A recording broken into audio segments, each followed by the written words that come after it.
लड़की की मैरिज होती है, उसको अपना घर छोड़ के अपने ससुराल जाना होता है, तो उस टाइम पे वो रोती है। ठीक है। और वो अपने जो भी उस टाइम पे उसका केयर गिवर रहा है और जिसके नजदीक रहे, तो उनके वो मतलब गले लग के रोती है ना। चाइल्डिश बिहेवियर होता है अगर नॉर्मली कोई करे बड़ा इस तरह का, लेकिन उस सिचुएशन में वो एक प्रकार से रिग्रेशन में उसी तरह मतलब उनकी गोद में बैठ के बात करना सुनना या उनको छोड़ने का मन नहीं होता। या फिर ऐसा भी मान सकते हो जब वो दोबारा आते हैं 10 दिन के बाद, महीने के बाद, 2 महीने के बाद, वो अपने माँ के साथ या अपने बाप के साथ एक बच्चे की तरह बात करते हैं आगे, उनको रिलीफ मिलता है उससे। वो जो एक अडेप्ट करने में दिक्कत वहां पे हुई, परेशानी हुई या किसी प्रकार की एंजाइटी उनके दिमाग में है, तो वो एक रिलीफ महसूस करते हैं उनकी गोद में आके बातचीत करके उनसे। यानी कि वहां पे वो बड़े की तरह बात नहीं कर रहे होते, वहां पे वो रिग्रेस हो जाते हैं, go to back in their childhood, childhood में चले जाते हैं, बच्चे की तरह बात करते हैं अपने पेरेंट्स से या अपने केयर गिवर से, तो रिग्रेस कर जाते हैं। ठीक है। या नॉर्मली होता है, आप मान लीजिए क्लास में आते हो यहाँ पे, वैसे तो आप लोग अडोलसेंस एज में हो, लेकिन आपको टीचर से बात करनी होती है या कई दफा ऐसा होता तो आप सर सर मतलब एक बिल्कुल चाइल्डिश आपकी एक टोन होती है कि जैसे आप लोगों को कुछ भी पता नहीं, बिल्कुल ही बच्चे हो, तो रिग्रेस करते हो। उस टाइम एंजाइटी होती है, फियर होता है हल्का सा माइंड में, तो अनकॉन्शियसली होता है वो, कोई कॉन्शियस नहीं हो आप उसके लिए, लेकिन अनकॉन्शियसली आप रिग्रेस कर जाते हो, चाइल्डिश बिहेवियर करते हो। उससे आपको रिलीफ मिलता है, उसको लगता है कि अब हम सुरक्षित है, ये हमारी हेल्प करेंगे। ठीक है। क्लियर हुआ? Yes sir. कैसा लगा आप लोगों को? बहुत अच्छा समझ सर में आया बहुत सर, बड़े अच्छी अच्छे से। सर। बहुत अच्छे से प्रेजेंट किया। Yes sir. Yes sir. Very good, clapping हो जाए फिर इनके लिए। Of course sir. अच्छी बात ये थी इनके प्रेजेंटेशन में कि ये टॉपिक हमने किया भी नहीं अभी तक, और हमारे सिलेबस में भी ये कंप्लीट टॉपिक नहीं है ना। टुकड़ों में हम इसको यूज कर सकते हैं अपने सभी स्टेजेस के दौरान, पर्सनैलिटी डेवलपमेंट जहाँ पे हमने एक्सप्लेन किया है वहां पे यहाँ से मैटर उठा सकते हैं, उनमें डाल सकते हैं, लेकिन specific topic exam point of view से इन्होंने अपने इंटरेस्ट के अकॉर्डिंग किया है कि नहीं सर ये मुझे करना है, फिर कभी काम आ जाएगा, या इन स्टेजेस में तो काम आएगा ही। उन्होंने दो मेनली थ्योरी का जिक्र किया है यहाँ पे, फ्रॉइड की है और एक एरिक एरिक्सन की। एरिक एरिक्सन जो है वो अमेरिका से है, यहाँ पे मुस्कान उल्टा बता गए थे। और जो सिगमंड फ्रॉइड है वो कहाँ से है मुस्कान? जर्मनी। सिगमंड फ्रॉइड कहाँ से है?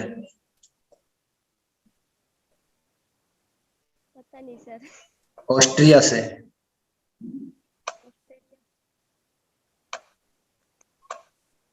है ना, इनका पता करना। एरिक एरिक्सन वो अमेरिका से है।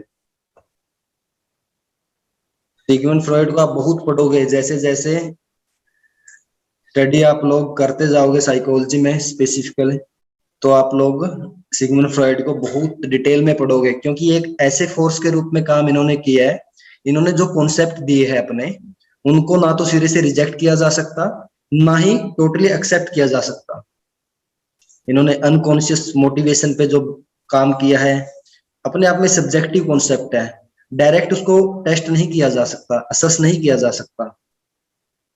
तो दूसरे नो सेक्सुअल डिजायर या लिबिडो पावर बोलते हैं जिसको, उसके ऊपर ज्यादा स्ट्रेस दिया है, उसकी वजह से भी कॉन्ट्राडिक्शन रहा है। इसके बाद जो इसके बाद के इसी फील्ड में काम किया जिन्होंने, चाहे वो कार्ल युंग हो या फिर दूसरे वाले एल्फ्रेड एडलर थे, इसी की थ्योरी को मॉडिफाई किया, कुछ उनमें कम ज्यादा करके ही अपनी थ्योरी बनाई, अलग कॉन्सेप्ट दिए, लेकिन बेस रहा ह्यूरिस्टिक वैल्यू, जिसमें ज्यादा से ज्यादा हम कुछ ना कुछ खोज सकते हैं नया, वो इसकी थ्योरी की, फ्रॉइड की थ्योरी की बहुत ज्यादा है।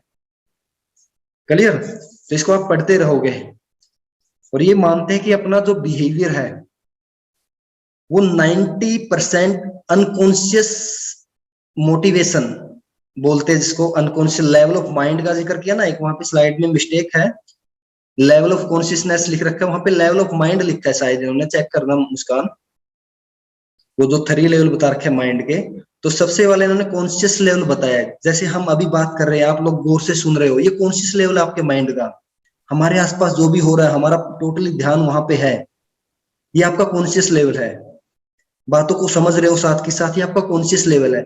ये बताते हैं कि तो ओनली 10% है जो अपने बिहेवियर को मोटिवेट करता है, हमारे बिहेवियर को ड्राइव करता है कि हम कैसा बिहेव करेंगे।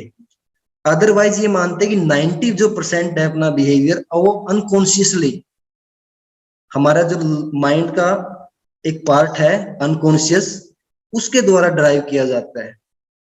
उसमें जितना भी मटेरियल रहेगा वो रिजेक्ट किया हुआ होगा, या हमारी ऐसी इच्छाएं होगी जो फुलफिल नहीं हुई है, तो हम उसको धकेलते रहते हैं, एक कचरे की तरह उसको अनकॉन्शियस में दबा देते हैं।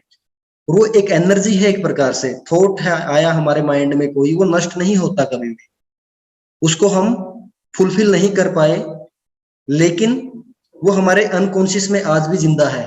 कोई इच्छा आप लोगों की आज से 5 साल पहले कुछ लेना हो और आप लोगों ने प्रयास भी किया हो, लेकिन आप उसको प्राप्त नहीं कर पाए हो, तो वो आज भी आपके जहन में है, अनकॉन्शियस में है, बड़ा मुश्किल से याद करोगे वो आ जाता है, या कभी कभार आप लोगों ने याद भी नहीं किया तो भी वो याद आ जाएगा। तो एक एनर्जी के रूप में बहुत सारी एनर्जी इस तरह की जो आइडियाज के रूप में हमारी फुलफिल नहीं हो पाई, वो हमने पुश कर दिया, रिप्रेस कर दिया है हमारे अनकॉन्शियस में, और वो हमारे बिहेवियर को किसी न किसी फॉर्म में, जैसे जैसे हम बड़े होते हैं, हमारी पर्सनैलिटी में वो रिफ्लेक्ट होती है। क्लियर?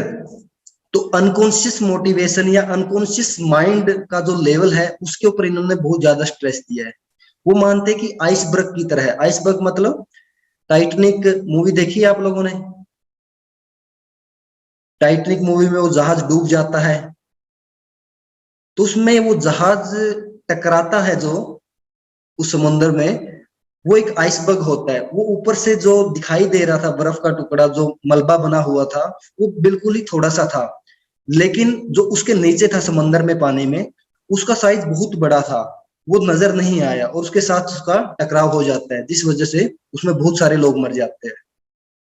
तो ये मानते हैं कि ये एक आइसबर्ग की तरह है। जो लेवल ऑफ माइंड की उन्होंने बात की, हमारा माइंड है, जो अनकॉन्शियस लेवल है वो तो ओनली 10% है, उसके नीचे अनकॉन्शियस बहुत बड़ा है, जो हमारी पर्सनैलिटी को ड्राइव करता है, जिसके प्रति हम खुद कॉन्शियस नहीं है, अवेयर नहीं होते। जहां अगर हम मेहनत भी करें याद करने की बहुत सारी बातें, तो याद भी नहीं आती, लेकिन वो है, अपने माइंड में है आज भी, वो किसी न किसी फॉर्म में रिफ्लेक्ट होके हमारी पर्सनैलिटी में वो दिखाई देती है। मान लीजिए किसी को हेजिटेशन है बोलने की, तो उसको कभी ना कभी बोलने से रोका गया होगा, या कोई ऐसी बात हुई होगी, उसका इंसल्ट कर दिया होगा, उस वजह से वो हेजिटेशन अगर किसी की पर्सनैलिटी में आ जाए, तो वो अनकॉन्शियस में जो उसके बैठा हुआ है, वो एनर्जी वो वहां पे जो स्टोर हो रखी है, वो उसको उसके बिहेवियर में रिफ्लेक्ट हो रही है आज के टाइम पे।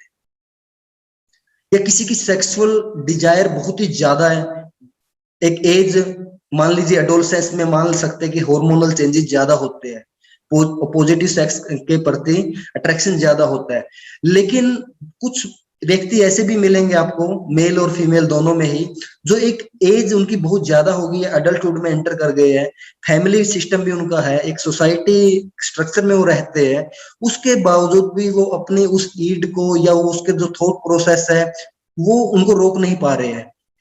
वो इस तरह का एक्टिविटी करते हैं जिसके बारे में कहा जाता है कि वो गलत है। वो क्यों है? वो माना जाता है कि जो उनकी एक प्रकार से ईड रही थी, या जो डिजायर रही थी, सेक्सुअल थॉट जब आए या सेक्सुअल बिहेवियर उन्होंने करना शुरू किया, उस टाइम पे वो रिप्रेस हुआ बहुत सारा, और उनके अनकॉन्शियस में चला गया। अब वो नष्ट नहीं हुआ, वो एनर्जी के रूप में स्टोर है वहां पे, और वो वहां से फोर्स करता है उनको ऐसा बिहेव करने के लिए।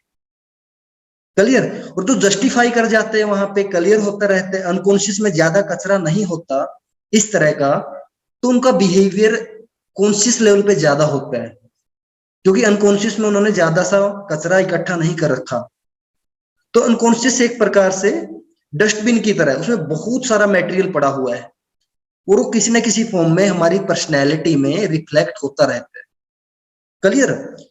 और जो फ्रॉइड ने साइकोसेक्सुअल स्टेज की बात कही है, वो ये मानते हैं कि जो पर्सनैलिटी है हमारी वो 5-6 साल तक जो भी डेवलप होनी होती है मैक्सिमम हो जाती है।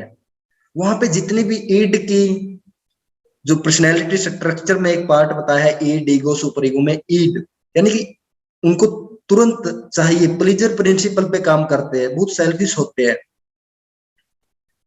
अगर वो डिमांड पूरी नहीं होती, वो वहां से ही उनके अनकॉन्शियस में उनको धकेलना शुरू कर देते हैं। बहुत सारे आइडियाज, बहुत सारे विचार बोल सकते हैं उनको, वो एनर्जी के रूप में वहां उनको धकेलते रहते हैं। और 5-6 साल तक के बच्चे का अगर वो स्टोरेज अनकॉन्शियस का बहुत बड़ा हो जाता है तो वो उसकी पर्सनैलिटी को आने वाले टाइम में, एडोलसेंस में, एडल्टहुड में प्रभावित करेगा। वो ये मानते हैं 5 साल तक। जो उन्होंने 5 स्टेजेस बताई है साइकोसेक्सुअल, ओरल, एनल, फैलिक, और हमने पहले भी जिक्र किया था कि यहाँ पे अगर ओरल स्टेज में फिक्सेशन हो जाता है तो किस तरह की पर्सनैलिटी एडल्टहुड में होगी, एनल में होगा तो किस तरह की। फैलिक स्टेज है जिसमें अनकॉन्शियसली जो बच्चा है, अगर लड़की है तो फादर के प्रति सेक्सुअल इंटरकोर्स की विचार उसके मन में होता है अनकॉन्शियसली। इस बात पे ध्यान रखना, कॉन्शियस नहीं है वो उस बात के लिए, उसको ज्यादा नहीं पता, लेकिन अनकॉन्शियसली वो इस तरह का सेक्सुअल इंटरकोर्स मानते हैं, वो विचार उसके माइंड में होता है। इसलिए लड़की है जो फादर के प्रति ज्यादा क्लोज होते हैं, लड़के हैं जो अपनी माँ के प्रति क्लोज होते हैं। उन्होंने दोनों का ऐसे ही एक दूसरे के साथ ये बताया कि अनकॉन्शियसली वो सेक्सुअली इंटरकोर्स का जो फीलिंग है, थॉट्स उनके माइंड में होता है, कॉन्शियस नहीं होते लेकिन उस एज में उसके प्रति वो। और ये एक राजा के नाम पे ये कहानी पूरी बनी थी। इडिपस कोई राजा होता था, इडिपस कॉम्प्लेक्स, उन्होंने ऐसा ही वहां से ये वर्ड निकाला है कि वो अपनी मदर के प्रति सेक्सुअल इंटरकोर्स का जो फीलिंग है अपने फादर से वहां पे डरता है। उसके बाद वो बड़ा होता है और अपने फादर को मार देता है और अपनी मदर से ही मैरिज कर लेता है। ऐसी कोई कहानी हुई है, कोई राजा था पहले इडिपस नाम से, तो उसको लेके उन्होंने एक कॉन्सेप्ट यहाँ पे बताया, डेवलप किया कि ऐसा ही होता है अपने पेरेंट्स को लेके। जो भी लड़का है या लड़की है वो उनके साथ सेक्सुअली इंटरकोर्स या सेक्सुअल थॉट्स उनके माइंड में होते हैं, लेकिन वो अनकॉन्शियस होते हैं उनके प्रति। तो वहां पे वो किस तरह से रिजोल्व कर पाते हैं, अगर अच्छे से रिजोल्व वहां कर पाते हैं तो मोरल डेवलपमेंट उनका अच्छे से होगा। अगर उनका रिजोल्व वहां पे अच्छे से नहीं हो पाया, उनको क्लियर नहीं कर पाए, जस्टिफाई नहीं कर पाए उस एज में, तो उनका मोरल डेवलपमेंट अच्छे से नहीं हो पाएगा। तो ये मानते हैं कि वो जो पहली 3 स्टेज है उन 5 में से, वो हमारी पर्सनैलिटी को डिसाइड कर देती है, डिटरमाइन कर देती है। उन्हीं 5 साल का रिफ्लेक्शन आने वाले टाइम में हमारे आता है, according to Freud. Clear? Clear हुआ सभी को? Yes sir. Id, ego, super ego. फिर आप लोगों ने बात की थी डिफेंस मैकेनिज्म की। डिफेंस मैकेनिज्म क्या होता है? डिफेंस वर्ड आप लोगों ने पता है। मैकेनिज्म कोई ऐसा यंत्र बोल सकते हैं, डिफेंस करने का एक तरीका बोल सकते हैं। वो यूटिलाइज किया जाता है, यूज किया जाता है किसी भी व्यक्ति के द्वारा। क्यों किया जाता है? क्योंकि उनके ईगो को खतरा होता है। इससे ईड से रहेगा या सुपर ईगो से रहेगा? क्या रहेगा ईगो को खतरा? सर जैसे अहम रक्षा युक्तियों को यूज किया जाता है। जैसे अहम रक्षा युक्तियां। हाँ, अहम, ईगो मतलब अहम। ईगो मतलब यहाँ पे ईगो को इन्होंने कैसे डिफाइन किया है? जो रियलिटी प्रिंसिपल पे है, जो वास्तविकता है, हमारा जो बिहेवियर है, हमारी पर्सनैलिटी का जो स्ट्रक्चर है, ईगो बोलते हैं जिसको, वो जो रियलिटी है, जो वास्तविकता है, उसको लेके ही काम करेगा। क्लियर? फॉर एग्जाम्पल, आपका ईगो कहता है कि आपको एग्जाम में चोरी नहीं करनी चाहिए, आप पकड़े जा सकते हो, आपका कैरियर बर्बाद हो सकता है। सच्चाई है। दूसरा, आपका ईड आपका है जो आपको फोर्स करेगा ऐसा बिहेवियर करने के लिए, नहीं कुछ नहीं है, मैक्सिमम मार्क्स आने चाहिए, चाहे उसके लिए कुछ भी करना पड़े, उसको चाहिए, बस उसको जो अच्छा लग रहा है उसको चाहिए। ईड का जो स्ट्रक्चर है पर्सनैलिटी का, वो आपको इस चीज के लिए ड्राइव करेगा। ईगो कहेगा ना ना ना, ऐसा मैंने कर दिया तो मुझे मेरा नुकसान ज्यादा हो सकता है अगर पकड़ा गया तो। सुपर ईगो वहां पे क्या कहेगा? सुपर ईगो कहेगा, आपकी जो पर्सनैलिटी का एक स्ट्रक्चर फ्रॉइड ने बताया, वो बताएगा कि ये बिल्कुल गलत है। मोरल मोरल प्रिंसिपल की बात कर रहा है वो वहां पे, टोटली गलत है, नैतिकता के खिलाफ है, गलत बात है, ये करना ही नहीं चाहिए। तो अगर यहाँ पे इस सिचुएशन में ईगो के ऊपर अगर सुपर ईगो हावी हो जाए तो मोरल एंजाइटी हो जाएगी, या ईड हावी हो जाए बिल्कुल टोटली तो न्यूरोटिक एंजाइटी हो जाएगी। तो फ्राइड ने 3 प्रकार की एंजाइटी का जिक्र किया। कौन कौन सी है? एक तो वास्तविक जो एंजाइटी होते हैं, रियलिटी के, रियल एंजाइटी जिसको बोल सकते हैं, जो एक्चुअल में है, आसपास शेर आ गया, कुछ भी आप लोगों को जिससे डर लगता है, खतरा है, एक्चुअल में डेंजर है, वो वास्तविकता है, एंजाइटी होगी ही होगी। दूसरा है ईड, अगर आपके ईगो के ऊपर डोमिनेंट कर रहा है, वो कह रहा है कि ना ना मुझे तो चाहिए, मुझे नहीं पता आप पिटिए ना पिटिए, जो भी होगा देखा जाए, मुझे चाहिए, उसकी वजह से वो आपके ईगो के ऊपर हावी हो रहा है। वो भूल रहा है कि वास्तविकता क्या है, क्या हो सकता है, उसको कोई मतलब नहीं, उसको चाहिए बस। ठीक है, तो उसकी वजह से आपको न्यूरोटिक एंजाइटी उन्होंने नाम दिया होगा। तो ये दो तीन एंजाइटी, 3 एंजाइटी का जो फ्रॉइड ने जिक्र किया, ये बता रहे कि फिर यहां से इनसे बचने के लिए डिफेंस मैकेनिज्म यूज किया जाता है ईगो को बचाने के लिए। जो ईगो वर्ड इन्होंने यूज कर रखा ना यहाँ पे, ईगो डिफेंस मैकेनिज्म, यानी कि इस ईगो को बचाने की, एंजाइटी कम हो और परेशानी से निकला जाए, बैलेंस रहे पर्सनैलिटी हमारी। क्लियर? तो ये डिफेंस यूज किए जाते हैं। डिफेंस ये सारे के सारे अनकॉन्शियसली किए जाते हैं, अचेतन रूप से, इनके लिए अवेयर नहीं होते हम। उसी टाइम हमारे पास कुछ ना कुछ डिफेंस करने के लिए कोई ना कोई किसी न किसी प्रकार का विचार आएगा। हम डिनाई कर सकते हैं एकदम से, ना ना ना सर मैंने नहीं किया, ऐसा कुछ नहीं किया, ना ना ऐसा कुछ है ही नहीं, है ना। किसी को सिगरेट पी रहा है कोई, हमने देख लिया कि हाँ ना मैं तो पीता ही नहीं, तो अपने ईगो को बचा रहे हो। वो रियलिटी क्या कह रही है, वास्तविकता, ईगो वास्तविकता से जुड़ी हुई है, उसका ईगो वो कह रहा है कि ये गलत है, या ऐसा आपको कुछ करते हुए पकड़ा जाएगा तो आपको मार पड़ सकती है। तो यहाँ पे वो बचाने के लिए बोलेगा एकदम से अनकॉन्शियसली, ना मैं तो ये काम करते ही नहीं, ये मैं मानता हूँ, ये मैं करते ही नहीं, बिल्कुल ही नहीं करता। ये तो सारे के सारे जो अन्ना फ्रॉइड की डॉटर थी, उन्होंने ये डिफेंस मैकेनिज्म को और ज्यादा डिटेल में एक्सप्लेन किया कि अनकॉन्शियसली कोई भी व्यक्ति अपने ईगो को बचाने के लिए किस किस प्रकार के डिफेंस यूज करता है, ताकि उसको किसी प्रकार की एंजाइटी ना हो, वो फ्री रह सके, परेशानी ना हो किसी प्रकार की। ठीक है, क्लियर हुआ? आप लोगों ने ये सारे के सारे आप यूज करते हो, इनको आप एक बार पढ़ना, या टाइम मिला तो कभी इनको डिटेल में आराम से समझेंगे। हर प्रकार का डिफेंस मैकेनिज्म हर व्यक्ति के द्वारा किसी न किसी प्रकार से, किसी न किसी सिचुएशन में अपने आप को बस रिलैक्स रखने के लिए, अपने ईगो को बचाने के लिए, ताकि कोई खतरा ना हो, कोई एंजाइटी डेवलप ही ना हो, यूज किए जाते हैं। ये सारे के सारे यूज करते हैं। क्लियर? मजा आया कुछ? असिस्टेंट ऑफ पर्सनैलिटी, मानते कि पर्सनैलिटी है जो हमारी स्थायी है, उसमें ज्यादा सा बदलाव नहीं होता। एक तो ये बात है, कुछ ट्रेट हो सकते हैं हमारी पर्सनैलिटी के, ओलपोर्ट भी मानते हैं, ट्रेट मतलब more consistent pattern of behaviour, जो मोर कंसिस्टेंट है, ज्यादा सा बदलाव उसमें हो ही नहीं सकता। देखो ये इन्होंने नीचे लिख भी रखा है एक वर्ड, रिलेटिवली एंड्यूरिंग, अपेक्षाकृत स्थायी, एंड यूनिक, एक अलग संगठन होता है अपना अपना सबका, जो स्थायी होता है, जिसमें ज्यादा सा चेंज हम कर ही नहीं सकते। थोड़ा बहुत हो सकता है, थोड़ी बहुत गुंजाइश, इन्होंने रिलेटिवली वर्ड लिख दिया तो हो सकती है, लेकिन वो मैक्सिमम है जो एक प्रकार का स्थायित्व उसमें होता है, ज्यादा चेंज नहीं होता।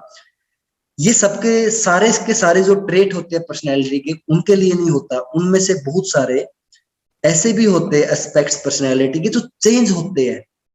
अग्रेशन मान लीजिए, इन्होंने आगे बताया कि ये सारे रीजन हो सकते हैं उनके, चेंज भी होता है बहुत सारे। एग्रेशन मान लीजिए एज के बाद, अगर किसी में आज एडोलसेंस के दौरान बहुत ज्यादा गुस्सा है, इमोशनली डिस्टर्ब ज्यादा रहते हैं, ये एक टाइम के बाद एग्रेशन कम हो जाएगा। जैसे ही आप 30 क्रॉस करोगे, आपके हार्मोनल जो चेंजेस यहाँ पे हुए हैं वो एक उनमें डेक्लाइन होना या उनमें स्थायित्व आना शुरू हो जाएगा, और जो आपका एग्रेशन का लेवल है वो कम हो जाएगा। बुजुर्ग व्यक्तियों को आप ज्यादा गुस्सा करते हुए नहीं देखते होंगे, ठीक है। तो कुछ पर्सनैलिटी के एस्पेक्ट्स या ट्रेट बोल सकते हैं, उनमें चेंज आ जाता है, लेकिन बहुत सारे ऐसे हैं जिनमें स्थायित्व रहता है, ज्यादा सा चेंज नहीं आता। लेकिन इंप्रूव करना चाहें अपने आप को तो पॉसिबिलिटी हमेशा बनी रहती है। तो ये चेंज किस किस वजह से आ सकते हैं, बहुत सारे फैक्टर उन्हें बता सकते हैं। कोई ट्रॉमा हो गया, उस वजह से भी हमारी पर्सनैलिटी चेंज हो जाएगी, डिस्टर्ब हो जाएंगे। इन्वायरमेंट चेंज हो जाता है तो उसकी वजह से भी चेंज आना स्वाभाविक है। फिजिकल अपीयरेंस हमारी चेंज हो जाए, कोई गर्मी है जहाँ पे उस एरिया में रहता है, इन्वायरमेंट चेंज हो जाए, ऐसे एरिया में जाए जहाँ पे ठंड रहती है तो उसका अपीयरेंस, क्योंकि पर्सनैलिटी ओवरऑल होती है, चाहे हमारी फिजिकल अपीयरेंस की बात हो या हम रिफ्लेक्ट कैसा कर रहे हैं अपने बिहेवियर के द्वारा, कैसा बिहेव कर रहे हैं टोटली वो हो, तो ओवरऑल को ही हम पर्सनैलिटी बोलते हैं। तो उसमें भी कुछ ना कुछ चेंज आता है। सोशल प्रेशर है, उसकी वजह से भी कुछ काम हमें करने की आदत डालनी पड़ती है, कुछ रोल है हमें निभाने पड़ेंगे, हमें सोसाइटी में मिले हैं, फैमिली में मिले हैं, जिसकी वजह से भी हमें अपनी पर्सनैलिटी, अगर उसमें कुछ गड़बड़ है उसमें चेंज लेके अपने आप को इम्प्रूव करना पड़ेगा, चाहे ताकि हम सोसाइटी का एक अभिन्न अंग बन के उसमें अपना योगदान दे सके। अदरवाइज हमें सोसाइटी से आइसोलेट कर दिया जाता है। ठीक है, क्लियर हुआ? ये था फ्रॉइड। बहुत लंबा कॉन्सेप्ट है इनका, इसके बारे में जितना पढ़ोगे पढ़ते रहो, भी खत्म नहीं होता, बहुत काम कर रखा है, बहुत अच्छा काम है। आज तक भी इसको फर्स्ट फोर्स माना जाता है साइकोलॉजी में, जिन्होंने एक प्रकार से एक शुरुआत दी साइकोलॉजी को। उसके बाद एरिक एरिक्सन, ये बाद के हैं, इन्होंने बाद में पर्सनैलिटी के ऊपर काम किया है, लेकिन ये फर्स्ट फोर्स माने जाते हैं पर्सनैलिटी को लेके साइकोलॉजी में। इन्होंने साइको सोशल डेवलपमेंट की बात की, एरिक एरिक्सन ने। साइको सोशल दो वर्ड है, सोशल, सोशल डिमांड आती है, बचपन से लेके बुढ़ापे तक एक सोसाइटी की डिमांड होती है, उसके अकॉर्डिंग हम साथ में एज भी हमारी मैच्योर होती है, उसका आपस में इंटरेक्शन होता रहता है, और उसके अकॉर्डिंग हमारी साइकी में, हमारे बिहेवियर में, हमारी पर्सनैलिटी में चेंज आते रहते हैं कि हमें कैसे बिहेव करना है। वो डेवलपमेंट कैसे होती है, फ्राइड कहते हैं कि जन्म से लेके 1 साल तक ट्रस्ट वर्सेस मिसट्रस्ट, इसमें ट्रस्ट वर्सेस मिसट्रस्ट कहाँ रहेगा, अपने केयर गिवर के साथ ही रहेगा, पेरेंट्स में या कोई और हो सकता है आसपास, इसमें तो ज्यादातर मदर का ही हम जिक्र कर सकते हैं 1 साल तक। तो वहां पे वो डेवलप होगा, तो वहां से अगर अच्छे से इस क्राइसिस को दूर कर दिया जाए तो वहां से एक होप निकल के आएगी हर एक बच्चे में, ट्रस्ट बनेगा। और वो होप का मतलब यहां तक सीमित नहीं है, उसको एक डेवलप हो गया उसके अंदर, उसकी पूरी की पूरी लाइफ उसका हेल्प करेगा, वो निराश नहीं होगा इतना इजीली, अगर ये क्राइसिस का इसी एज में दूर हो जाता है। ठीक है, उसी तरह यहाँ पे सेकंड वाला हो गया, थर्ड वाला हो गया, कुछ ना कुछ पर्पज, कुछ ना कुछ करेज यहाँ पे डेवलप होते रहते हैं, कुछ ना कुछ एक या 1 से 2 साइको सोशल वर्च्यू बोलते हैं, गुण बोलते हैं, स्ट्रेंथ बोलते हैं उसको। जैसे जैसे इन क्राइसिस को हर एक एज के अंदर सोल्व कर दिया जाता है, तो वहां से एक स्ट्रेंथ पर्सनैलिटी में डेवलप होती है, जो हमारी हर टाइम फिर काम हमारे लिए उसका रहता है। ठीक है, तो ये आप लोगों ने पढ़ा हुआ है, पहले इनको पढ़ लेना। तो ये एक पर्सनैलिटी डेवलप होती रहती है, इन्होंने अपने हिसाब से बताया। इन्होंने बताया कि सोसाइटी का भी योगदान है, मैच्योरेशन होती है, जैसे जैसे बच्चा बड़ा होता है इसका, उसका भी अपना योगदान है, उसी की वजह से हमारी साइकी में, हमारी पर्सनैलिटी में डेवलपमेंट होता है, उसमें कुछ ना कुछ ऐड होता रहता है। वो किस प्रकार का होगा, पॉजिटिव होगा या नेगेटिव होगा, वो जो ये साइको सोशल क्राइसिस की इन्होंने बात की है, इनको जब रिजोल्व कर दिया जाएगा उसके ऊपर डिपेंड करेगा। क्लियर हुआ? अभी आप लोगों में आइडेंटिटी वर्सेस कंफ्यूजन ये वाला हो सकता है, या आने वाले टाइम में इंटीमेसी वर्सेस आइसोलेशन, यहां से साइको सोशल वर्च्यू जो निकल के आएगा वो लव का आएगा। उसके बाद हमारे पेरेंट्स में हम देख सकते हैं जनरेटिविटी और स्टैग्नेशन का जो इन्होंने लिख रखा है वो मिलता है। यानी कि जो फुलफिल कर पाता है यहाँ पे, वो आने वाली जनरेशन को बहुत कुछ देना चाहता है, केयरिंग एटीट्यूड उसका होता है, किसी न किसी सोसाइटी के ऑर्गेनाइजेशन में वो अपना इन्वॉल्वमेंट दिखाता है, कुछ करना चाहता है सोसाइटी के लिए, नई जनरेशन के लिए कुछ करके जाना चाहता है। कुछ ऐसे होते हैं जो नहीं कर पाते, तो वो नेगेटिव एस्पेक्ट यहाँ पे डेवलप रहता है और परेशान रहते हैं। उसी तरह इंटीग्रेट और डिसअपियर में होता है। अगर इंटीग्रेट कर पाते हैं ओवरऑल पूरी लाइफ को, जो अभी तक किया है उसको उन्होंने अच्छे से इंटीग्रेट एकीकृत किया है, तो उससे उनकी पर्सनैलिटी एक प्रकार से एक विजडम यहाँ से डेवलप होती है, जो उनकी लाइफ को एक सेटिस्फैक्टरी, उनको वो अपने आप को फील करते हैं, सेटिस्फेक्शन मिलती है कि हाँ हमने बहुत अच्छा किया, ये किया, उसका टोटली हमने अच्छा निकाल दिया। अगर अच्छा से नहीं कर पाते तो डिसपेयर हो जाते हैं, निराशा यहाँ से डेवलप होती है। कुछ बुजुर्ग आप लोगों को मिलेंगे, इरिटेट मिलेंगे, परेशान मिलेंगे, या अपनी कहानियां जबरदस्ती सुनाते रहेंगे बच्चों को, वो निराश होते हैं, वो अपनी पर्सनैलिटी को इंटीग्रेट नहीं कर पाते, इस क्राइसिस से निकल नहीं पाते। अगर निकल पाते तो उनमें विजडम होती है, जो निकल पाया, इंटीग्रेट कर पाया।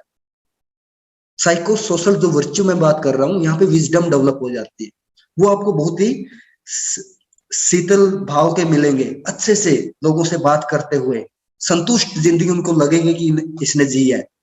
तो हर एक स्टेज में क्राइसिस है और उसको रिजोल्व करना है, वहां से एक स्ट्रेंथ हमारे अंदर डेवलप होती है। अब आप लोगों को नोटिस करना है कि आप किस स्टेज में हो और उसके अकॉर्डिंग आपके अंदर अभी कौन सा क्राइसिस हो सकता है, और वहां से आप कैसी स्ट्रेंथ अपनी पर्सनैलिटी में डेवलप कर सकते हो।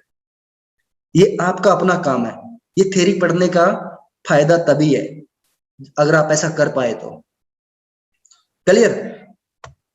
और एक अच्छी बात ये है, जो लास्ट वाला हमारा पॉइंट है पर्सनैलिटी चेंज को लेके, कि पर्सनैलिटी अगर यहाँ पे कुछ नेगेटिव लगता है आपको आपकी पर्सनैलिटी में है, जो आपको नुकसान दे सकता है आने वाले टाइम में, तो आप उसको चेंज भी कर सकते हो, सबसे अच्छी बात है। लेकिन उसके लिए थोड़ा सा मेहनत ज्यादा करनी पड़ेगी। हमारी पर्सनैलिटी के ट्रेट है डेवलप हो जाते हैं मैक्सिमम 30 तक, ऐसा मानते हैं, उनमें फिर ज्यादा चेंजेस होने की संभावना नहीं रहती। आने वाले टाइम में बहुत ज्यादा मेहनत फिर करनी पड़ती है, अगर थोड़ा बहुत कोई चेंज करना भी चाहे तो थोड़ा बहुत हो सकता है कुछ एस्पेक्ट को लेके।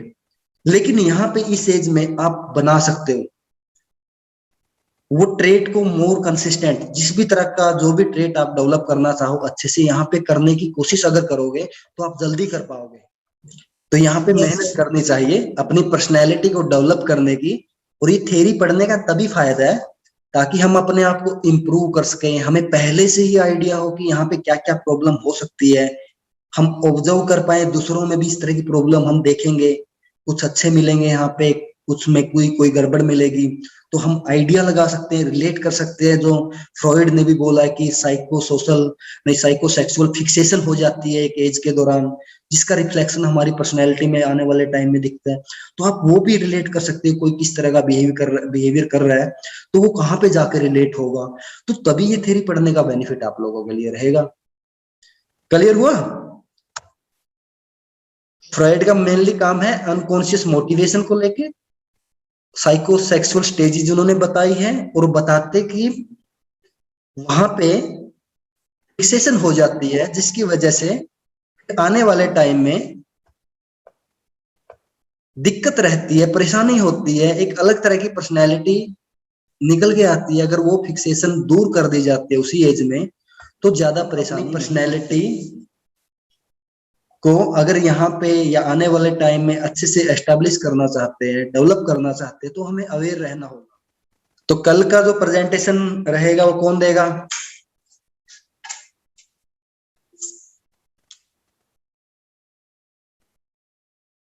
विष्णु रेडियो?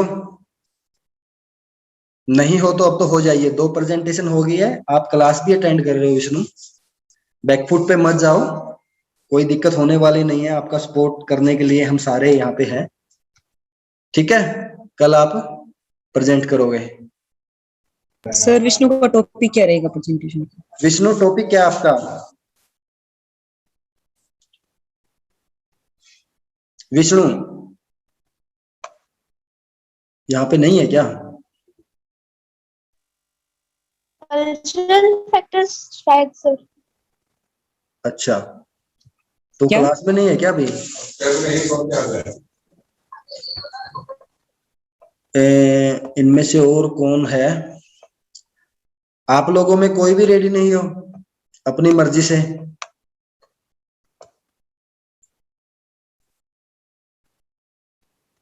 रितु, टॉपिक तैयार है आपका? No sir. नहीं है। प्रियंका,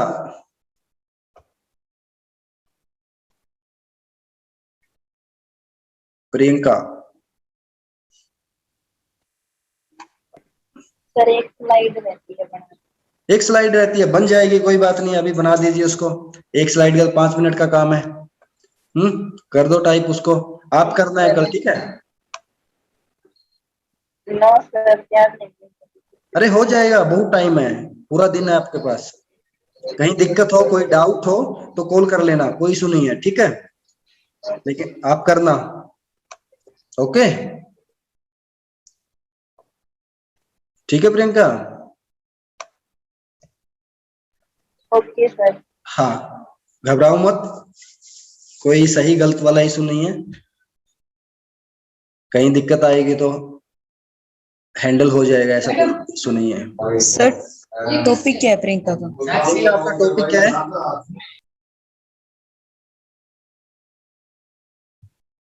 प्रियंका? टॉपिक क्या रहेगा आपका?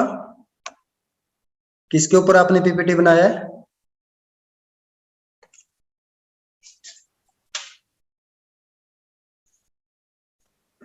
Priyanka, principle of development. कौन सा? Principle of development. थोड़ा सा तेज बोलो, क्या बोल रहे हो? Principle of development. Principle of development कितनी बार रिपीट हो गया? उसमें क्या, उसमें तो है ही कुछ नहीं है।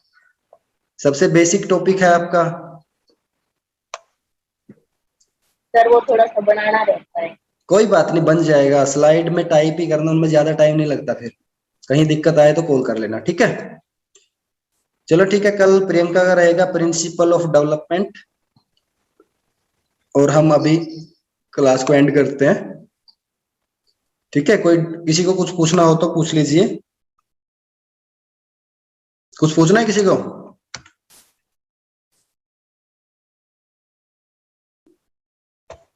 क्लोज कर दें? क्लियर है सब?